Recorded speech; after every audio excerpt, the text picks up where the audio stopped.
আমার সাকিবিয়ান ভাইরা বোনেরা, চলে এলাম আরো একটা নতুন ভিডিও নিয়ে। তোমরা অনেকেই আমাকে কমেন্ট করছো, মেসেজ করছো যে দিদি আগের তুলনায় ভিডিও একটু কম আসছে কেন। তোমাদেরকে বলি, এখন মেগাস্টার নিজেও ঢাকা ক্যাপিটালস নিয়ে বিজি। আমরা সবাই জানি, আমরা সবাই এখন বিপিএল, আমি দেখো আমি বাকিদের কথা বলতে পারবো না, আমি নিজে তবেই বিপিএল দেখছি যেদিন যেদিন ঢাকা ক্যাপিটালস এর খেলা আছে। পরিষ্কার কথা, এই বাকি যে ম্যাচগুলো হচ্ছে আমি কিন্তু চালিয়ে দেখছি না, আমার অতটা ইন্টারেস্টও নেই। আমি ঢাকা ক্যাপিটালস এর সাপোর্টার, আমি ঢাকা ক্যাপিটালস এর যেদিন খেলা আমি সেই দিনই দেখছি, এবং এতটাই দেখছি যে আমি ওইখান থেকে মানে ওই মোবাইলের স্ক্রিনটা থেকে আমি চোখ সরাচ্ছি না। আচ্ছা, একটা বিষয় তোমরা খুব ভেবে দেখেছো? এটা একটুখানি ভাববে, কিন্তু যারা ডাই হার্টেড সাকিবিয়ান আছো তারা এই বিষয়টা নিয়ে একটু ভেবে দেখবে। খেলাতে তো হার জিত থাকবেই। খেলা এমন একটা অঙ্গন যেটাতে হার জিত ডেফিনেটলি থাকবে, এবং শুধু খেলা বলে কেন, যে কোনো কম্পিটিশনেই হার জিত থাকবে। বরঞ্চ আমরা এরকম বলতে পারি, ক্রিকেট একটা এমন খেলা যেটাকে কোনোভাবেই ধরা যায় না, মানে কি হতে পারে, কি হতে চলেছে, একদমই একটা আনপ্রেডিক্টেবল একটা খেলা হচ্ছে ক্রিকেট, রাইট? তোমরা আমার সঙ্গে নিশ্চয়ই একমত হবে। এই যে গত 3টে ম্যাচ ঢাকা ক্যাপিটালস যে পরাজিত হয়েছে, এইটা নিয়ে এত পরিমাণ কন্টেন্ট হচ্ছে সোশ্যাল মিডিয়ায়, তোমরা লক্ষ্য করে দেখো। আমি শিওর ছিলাম যদি এই 3টে পরাজয় ঢাকা ক্যাপিটালসের না হয়ে অন্যান্য টিমগুলোর হতো, এত কথা উঠতোই না সোশ্যাল মিডিয়ায়। এই কথাগুলো উঠছে কেন বলো তো? এই কথাগুলো ওঠার কারণটা হচ্ছে মেগাস্টার শাকিব খান। এবার তোমরা বলতে পারো যে ঢাকা ক্যাপিটালস হারছে মানে কি এটা মেগাস্টারের হার? কখনোই নয়। আমি আবারও বলছি, শাহরুখ খানের টিমের নাম কেকেআর, কলকাতা নাইট রাইডার্স, প্রচুর ম্যাচে হেরেছে। তাতে করে কি শাহরুখ খানের মান সম্মান নষ্ট হয়ে গেছে, নাকি বক্স অফিসে কোনো এফেক্ট পড়েছে? কোনো কিছুই না। অভিনয় একটা আলাদা অঙ্গন। তিনি ক্রিকেটের অঙ্গনে ঢুকেছেন, একটি দল কিনেছেন, এটা একটা আলাদা দিক। আবার তার রিমা খালেনের বিজনেসটা একদম আলাদা একটা দিক। কোনোটার সাথে কোনোটাকে আমরা তো ওইভাবে মেলাতে পারবো না, কারণ মেলাবার মতনই তো নয়। কিন্তু আজকে এই যে ঢাকা ক্যাপিটালসের পরাজয়, পরপর 3বার পরাজয় শিকার বলি আমরা, সেটা নিয়ে এত কন্টেন্ট তৈরি হচ্ছে, এবং আমার খারাপ লাগার জায়গাটা সেটা তৈরি হচ্ছে এমন কিছু কন্টেন্ট ক্রিয়েটারদেরও আমি দেখতে পাচ্ছি যারা ডাই হার্টেড সাকিবিয়ান। হ্যাঁ, আমি মানছি হয়তো তাদের কোথাও গিয়ে খুব খারাপ লাগছে, তাদের মনে হচ্ছে ঢাকা ক্যাপিটালস খারাপ খেলছে বলে এখানে আমাদের মেগাস্টারের মান সম্মান জড়িত। একদম ঠিক। কিন্তু কনস্ট্যান্ট এক ধরনের কন্টেন্ট যদি সোশ্যাল মিডিয়ায় তৈরি হতে থাকে, তাহলে কোথাও না কোথাও গিয়ে কিন্তু হেটার্সরা সুযোগ পেয়ে যাচ্ছে। এটা বোধহয় অনেকেই বুঝতে পারছে না। আজকে এটা নিয়ে আমি এই কারণেই কথা বললাম। তোমরা লক্ষ্য করে দেখো, ঢাকা ক্যাপিটালস যে 3টে ম্যাচে পরপর হারলো, আমি একটাই কন্টেন্ট বানিয়েছি ঢাকা ক্যাপিটালস নিয়ে। আমি কি চাইলে পারতাম না রোজ ঢাকা ক্যাপিটালস নিয়ে কন্টেন্ট আনতে?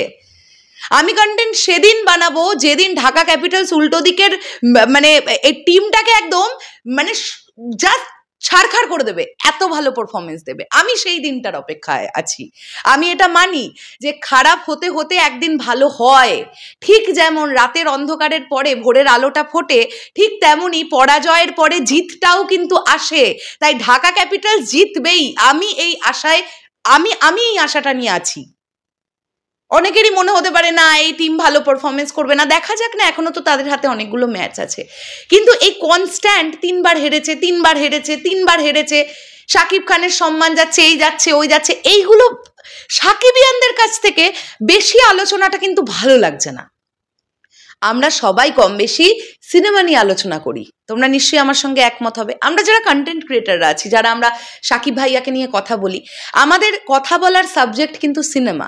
এখন আমরা এতখানি কথা এই বিপিএল নিয়ে হচ্ছে, তারও একটা অন্যতম কারণ হচ্ছে যেহেতু এখন বরবাদের অনেক বেশি আপডেট আমরা পাচ্ছি না, কারণ এখনো টাইমটাও আসেনি, বরবাদ টিম এখনো প্রমোশন শুরু করেনি।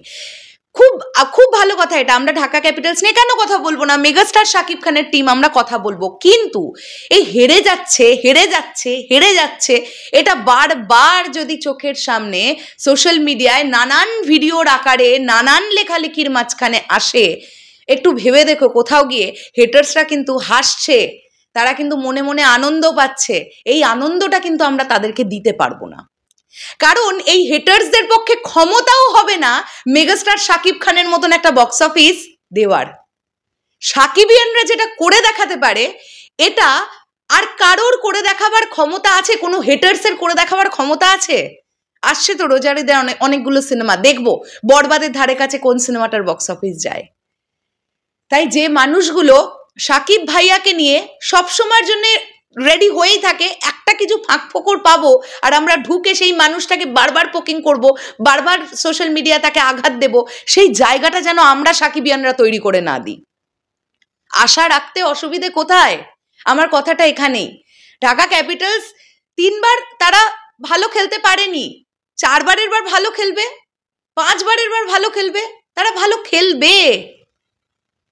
যাই হোক, আমি শেষ করলাম। আমার মেন মুদ্রা কথা আলোচনার বিষয়টা হচ্ছে এটাই যে ঢাকা ক্যাপিটালস 3 বার কেন 5 বার 7 বার হেরে গেলেও সেটা সাকিব ভাইয়ার মান সম্মান হানির কোনো জায়গা নেই। আজকে সাকিব খান নামটা বলেই এত আলোচনা হচ্ছে ঢাকা ক্যাপিটালস নিয়ে, নাহলে আজকে আর বাকি 5টা টিম যারা জয়লাভ করেছে তাদের নিয়েও তো এত আলোচনা হতে দেখছি না। তোমরা নিজেরাই দেখো না, যে টিমগুলো ঢাকা ক্যাপিটালসের বিপরীতে যারা জিতেছে তাদের নিয়েই এত আলোচনা নেই সোশ্যাল মিডিয়ায়, যতটা না বেশি আলোচনা হচ্ছে ঢাকা ক্যাপিটালস হেরে গেছে। আর এটার কারণটা হচ্ছে দ্য মেগাস্টার সাকিব খান। তার নামটা একটু লিখতে পারবো, একটু হ্যাশট্যাগে দিয়ে দিতে পারবো, সাকিবিয়ানরা সেই ভিডিও দেখতে আসবেই। কিন্তু আমাদেরও এটা মাথায় রাখতে হবে কোনটা পজিটিভ হচ্ছে আর কোনটা নেগেটিভ দিকে চলে যাচ্ছে। আশা রাখো সবাই, আমি আমার সকল সাকিবিয়ান ভাইদের বোনেদের বলবো, আশা রাখো। এত সহজে হাল ছেড়ে দিলে হবে? এত সহজে হাল ছেড়ে দেওয়ার পাত্র মেগাস্টার সাকিব খান নিজেই নন, তাহলে আমরা সাকিবিয়ানরা কেন এত সহজে কেন আমরা ধৈর্য হারিয়ে ফেলবো? শেষ করলাম ভিডিওটা, আসছি আবার খুব শীঘ্রই নতুন কোনো ভিডিও নিয়ে। তাহলে এখনের জন্যে টাটা।